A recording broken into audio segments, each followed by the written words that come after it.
पहला सवाल जो आपकी स्क्रीन पे है वो देखिए गौर से। ये कह रहा है कि जो एवरेज है चार तीन अंकों की संख्या का, एक संख्या है 35x, एक है 413, एक है 6x4, एक है 345 और इसका एवरेज जो है वो 4 5 और 0 है।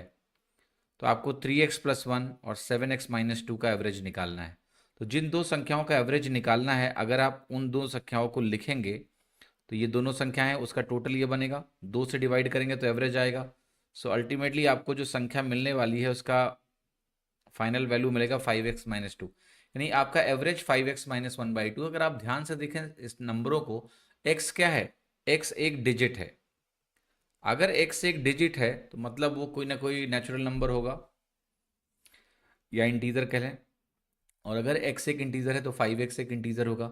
और एक इंटीजर में अगर मैं -1/2 घटाऊंगा तो मेरा जो फाइनल रिजल्ट है उसके अंत में 0.5 जरूर आएगा।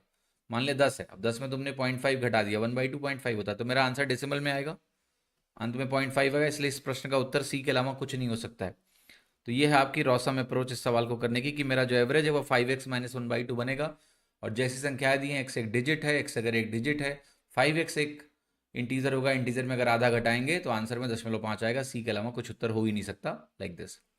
मान लिया ऐसे दो ऑप्शन होता है जिसके अंत में 0.5 होता, तो कैसे करते इस सवाल को, ऐसे करते 35x 413 6x4 345, ये चारों संख्याओं का टोटल ऐसे लिख के करते। और ये जो टोटल वैल्यू है ये 450 इंटू 4 हो जाती है, चार संख्या है तो average into number of observation total बनाता है, टोटल बन जाता है 1800, 450 का 4 गुना 1800 होता है। अब अगर ये टोटल आप जोड़िए तो ये 5 4 9 बनेगा, 9 3 12 बनेगा। अभी जो x की वैल्यू है, अगर अंत में जीरो लाना है तो x की वैल्यू 8 ही होनी चाहिए, और तो कुछ हो ही नहीं सकती। तो 12 8 20 बनेगा, तभी तो अंत में जीरो आएगा। x की वैल्यू 8 हो गई। अब आप ये चेक करने मत जाना कि यहाँ 8 रखेंगे तो क्या ये बनेगा, ये बनना ही बनना है।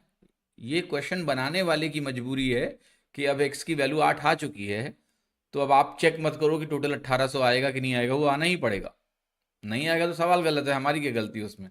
आपको चेक करने की जरूरत नहीं है, इसके आगे 8 आ गया तो आ गया बस। इतना ट्रस्ट इश्यूज नहीं होना चाहिए कि बैठ के पूरे चेक किए पड़े। ठीक है। और अगर आप ऐसे हैं तो आप शादी के बाद अपने स्पाउस को जीने भी नहीं देंगे। आप कहेंगे अपोजिट जेंडर से बात मत करना, क्योंकि इतना शक होगा ना तुम्हारे जीवन में। फिर अगर आपने इसमें एक्स की वैल्यू जाके यहाँ पर चेक करी कि 1800 बन रहा है कि नहीं 8 पर, तो भैया रेड फ्लैग हो तुम।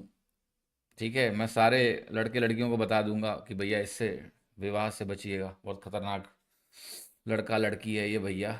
मतलब इसमें भी इन्होंने जाके एक्स रख के चेक किया कि 1800 बन रहा है कि नहीं, मत करना शादी इनसे। या आप एक काम करना, ये सवाल अपने स्पाउस को देना, जब तुम्हारी शादी हो रही हो ना, माँ बाप रिश्ता दिखाएं, ये सवाल देना उसको। ठीक है, अगर वो एक्स यहाँ 8 निकालने के बाद यहाँ जाके चेक करता है कि 1800 बन रहा है क्या, शादी मत करना, रेड फ्लैग है तुम्हारे लिए। और शक्की आदमी है या औरत है ये, बच कर। Let's now solve this.